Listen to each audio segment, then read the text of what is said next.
নমস্কার বন্ধুরা, আপনাদের সকলকে আমার চ্যানেলে স্বাগতম।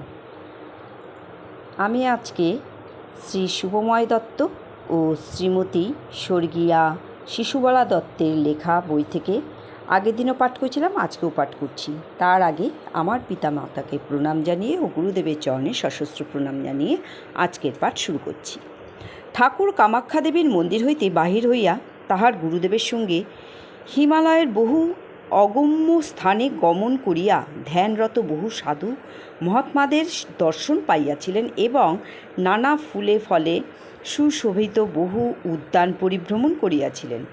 একটি আশ্রম সম্বন্ধে তিনি আমার সমক্ষেও বলিয়াছিলেন যে ব্যাঘ্র, ভাল্লুক আদি নানা হিংস্র জন্তু এবং হরিণাদি নিরীহ প্রাণী সেই আশ্রমে হিংসাশূন্য হইয়া পরস্পর মিলিয়া মিশিয়া একসঙ্গে সুহৃদভাবে বাস করিতেছিল।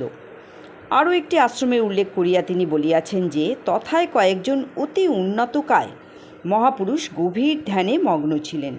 তাহারা এত দীর্ঘকায় বিশিষ্ট ছিলেন যে তাহারা উপবিষ্ট থাকা সত্ত্বেও ঠাকুর দণ্ডায়মান অবস্থায়ও উচ্চতায় তাহাদের সমকক্ষ হন নাই।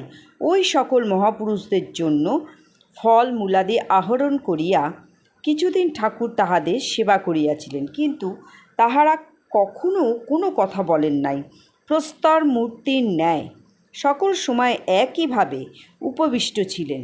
তাহাদের নিকট হইতে বিদায় গ্রহণকালে তাহারা কৃপা করিয়া উভয় হস্ত উত্তোলন পূর্বক তাহাকে আশীর্বাদ করিয়াছিলেন। তিনি কিরূপ শক্তি আহরণ করিয়াছিলেন, 10 থেকে 12 বৎসর নিরুদ্দেশ থাকার পর দেশে ফিরিয়া তাহার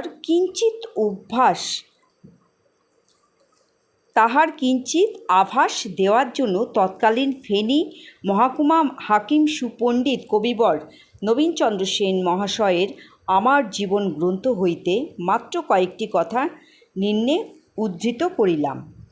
রাম ঠাকুরের বাড়ি বিক্রমপুর, বয়স 26 থেকে 27 বছর মাত্র, দেখিতে ক্ষীণাঙ্গ, সুন্দর, শান্ত মূর্তি। নিতান্ত পীড়াপিড়ি না করিলে কাহারও সঙ্গে সাক্ষাৎ করেন না, কোনো কথাও কহেন না।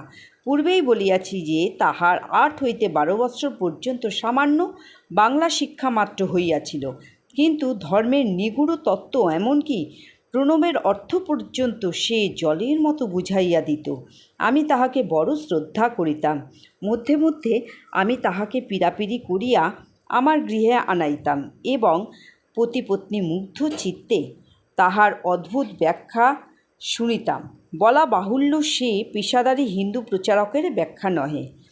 এই নবীন বাবুই কিন্তু ওই গ্রন্থে বহু সাধু সন্ন্যাসীর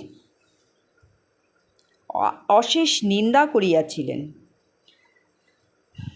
উপরোক্ত লেখা হইতেই বোঝা যায় যে আমাদের ধারণার বহির্ভূত কোনো উপায়ে তিনি এই প্রকার অসীম পাণ্ডিত্যের অধিকারী হইয়াছিলেন। এইরূপ অসীম শক্তি আহরণ করা সত্ত্বেও স্বগৃহে প্রত্যাবর্তনের পর তাহার বাক্য বা আচরণে কোনো দিন তাহা প্রকাশ পাইত না। তিনি পূর্বেও যেমন ছিলেন তখনও সেই রূপ সাধারণ লোকের মতোই চলাফেরা করিতেন এবং সংসারের সুখ দুঃখের অংশীদার ছিলেন। সংসারের অর্থের অভাব লক্ষ্য করিয়া তিনি নোয়াখালী শহরে যাইয়া এক ইঞ্জিনিয়ারের বাসায় পাচকের কাজে নিযুক্ত হইলেন। তাহার আরও একটি বিশেষত্ব ছিল যে তিনি যখন যে কাজে নিযুক্ত হইতেন তাহা সাধারণত সুষ্ঠুভাবে সম্পন্ন করিতেন। এই সময় তিনি একখানা পাক প্রণালী কিনিয়া লইয়া তাহার সাহায্যে নানাবিধ মুখরোচক ব্যঞ্জন এবং মিষ্টান্ন প্রভৃতি প্রস্তুত করিয়া শিক্ষা করিয়াছিলেন। সকলের আহার শেষ হইলে ঠাকুর নিজে আহার্য থালা রাখিয়া স্নান আহ্নিক করিতে যাইতেন এবং ফিরিয়া যখন পাকশালায় আসিতেন তখন আর কেহই পাকশালায় থাকিত না। তিনি তাহার খাদ্য নিকটবর্তী জঙ্গলে ফেলিয়া দিতেন। 2টি শৃগাল আসিয়া তাহা খাইত। সকলের অজ্ঞাতে ভোজ্য বিতরণের পর থালা বাটি ধুইয়া তিনি যথাস্থানে রাখিয়া দিতেন। অতি আশ্চর্যের বিষয় এই যে অনাহারে থাকিলেও তাহার চেহারার কোনো পরিবর্তন লক্ষিত হইত না। পূর্ববৎ সবল ও সুস্থই দেখাইত। উপরোক্ত কথাগুলি আমার শিশুকালে আমার পরমার্থ পিতৃদেবের মুখেও শুনিয়াছি। তো বন্ধুরা, আমি পাঠকে আজকে আর এগিয়ে নিয়ে যাব না, আজকের মতো এখানেই বিরাম দিলাম।